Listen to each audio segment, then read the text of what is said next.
नमस्कार शेतकरी मित्रांनो, आपल्या चॅनलवर पुन्हा एकदा मनापासून स्वागत आहे. जर तुम्ही दूध व्यवसाय करत असाल किंवा मुरघास तयार करण्याचा विचार करत असाल तर आजचा व्हिडिओ तुमच्यासाठी खूप महत्त्वाचा आहे. कारण आज आपण मुरघासासाठी बाजारात उपलब्ध असलेल्या काही लोकप्रिय मक्याच्या वाणाची माहिती पाहणार आहोत आणि शेवटी सांगणार आहोत की यावर्षी आम्ही आमच्या शेतासाठी कोणता मका बियाणे निवडला आहे मुरघासासाठी. सर्वप्रथम एक गोष्ट लक्षात घ्या मित्रांनो, मुरघासासाठी असा मका निवडावा ज्याची झाडे उंच वाढतात, हिरवा चारा भरपूर मिळतो, खोड जाड असते, पाने जास्त असतात आणि कणसाची वाढही चांगली होते. अशा पिकापासून तयार झालेला मुरघास जनावरांना अधिक पौष्टिक ठरतो. चला तर आता एक एक बियाणे पाहूया. तर सर्वप्रथम आहे ॲडव्हान्टा 756. हा हायब्रिड अनेक शेतकऱ्यांमध्ये लोकप्रिय आहे. झाडांची वाढ जोमदार होते, हिरव्या चाऱ्याचे उत्पादन चांगले मिळते आणि योग्य टप्प्यावर कापणी केल्यास या मुरघासाचा दर्जा चांगला राहतो. दुसरे बियाणे आहे डिकाल्ब 9144. हा बायर कंपनीचा प्रसिद्ध बियाणे आहे.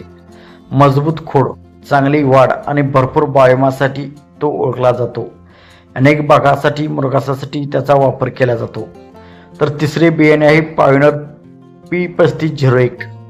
पॉयनर कंपनीचा हा लोकप्रिय हायब्रिड आहे. योग्य व्यवस्थापन केल्यास चांगले उत्पादन मिळते. काही भागामध्ये मुरघासासाठीही हा हायब्रिड वापरला जातो. चौथे बियाणे आहे बायोसीड 9784. बायोसीड कंपनीचा हा हायब्रिडही अनेक शेतकरी घेतात. चांगली वाढ आणि हिरव्या चाऱ्याची क्षमता, त्यामुळे त्याची निवड केली जाते.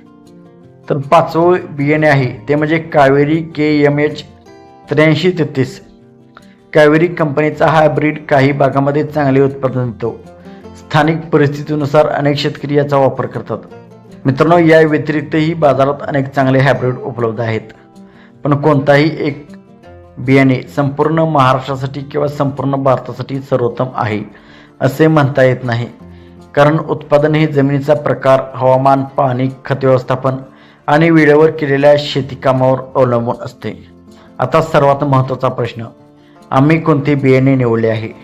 तर यावर्षी आम्ही 2.5 एकर क्षेत्रावर मुरघासासाठी ॲडव्हान्टा 756 या मक्याच्या बियाण्याची लागवड केली आहे.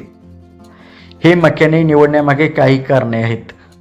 आमच्या भागातील शेतकऱ्यांचा अनुभव चांगला आहे. हिरव्या चाऱ्याची क्षमता चांगली असल्याचे आम्हाला समजले. तसेच आम्हालाही यावर्षी नवीन प्रयोग करून पाहायचा होता.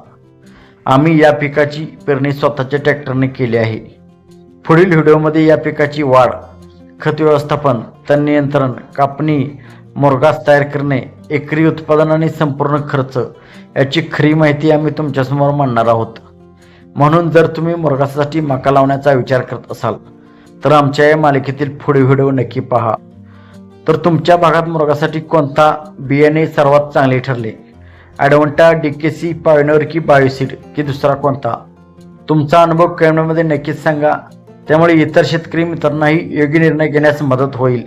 तर मित्रांनो, व्हिडिओ आवडला असेल तर लाईक करा, मित्रांसोबत शेअर करा आणि शेतीविषयी अशाच व्हिडिओसाठी आपल्या चॅनलला सबस्क्राईब करायला विसरू नका. धन्यवाद. जय जवान, जय किसान.